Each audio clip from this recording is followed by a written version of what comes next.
நேயர்கள் எல்லாருக்கும் வணக்கம். இந்த வீடியோல நம்ம தென்னாலிராமன் கதைகளை பார்க்க போறோம்.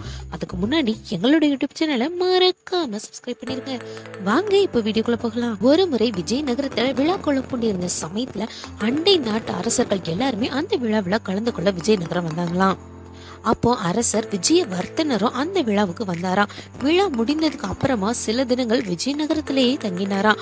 ஒரு நாள் அவர் அரசர்கிட்ட கேட்டிருக்காரு, அரசே, தங்களினுடைய அவை புலவர் தென்னாலிராமன் என்று ஒருவர் உள்ளாராமே, அவர் மிகவும் புத்திசாலியாமே, அவரிடம் சொல்லி எனக்கு ஒரு குருவி ஒன்றை கொண்டு வந்து தர சொல்ல வேண்டும் அப்படின்னு சொன்னாராம். இதை கேட்ட அரசர் உடனே, அவ்வளவுதானே, இப்போதே அவரை வர சொல்லுகிறேன், தாங்களே அவரிடம் கேளுங்கள் அப்படின்னு சொல்லி தென்னாலிராமனை அழைச்சிட்டு வர சொன்னாராம். அந்த அண்டை நாட்டு அரசர் என்ன கேட்டிருக்காரு தெரியுமா?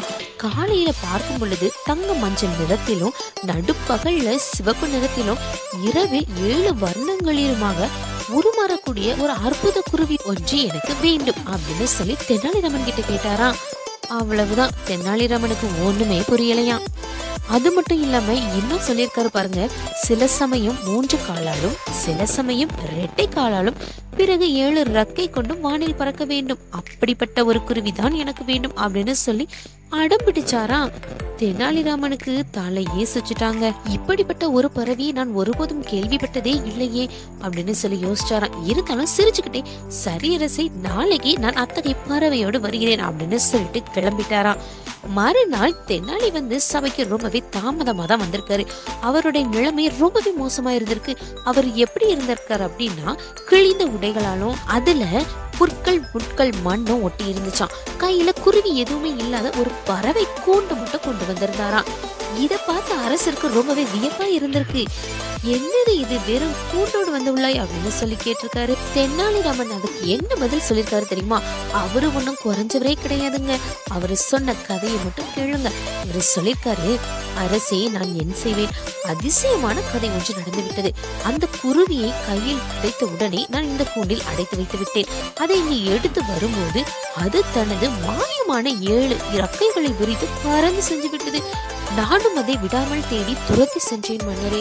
ஆனாலும் என்ன செய்வேன், அது என் கையில் சிக்கவே இல்லை.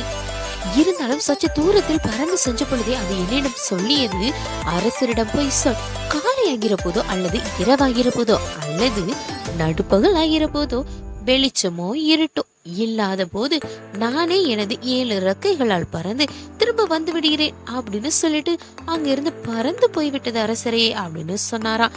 இதை கேட்டதும் அரசருக்கு மட்டும் இல்லாம அண்டை நாட்டு மன்னர் விஜயவர்த்தனருக்கும் தலையே சுச்சிட்டான். அப்படிப்பட்ட சமயம் எங்காவது உண்டா?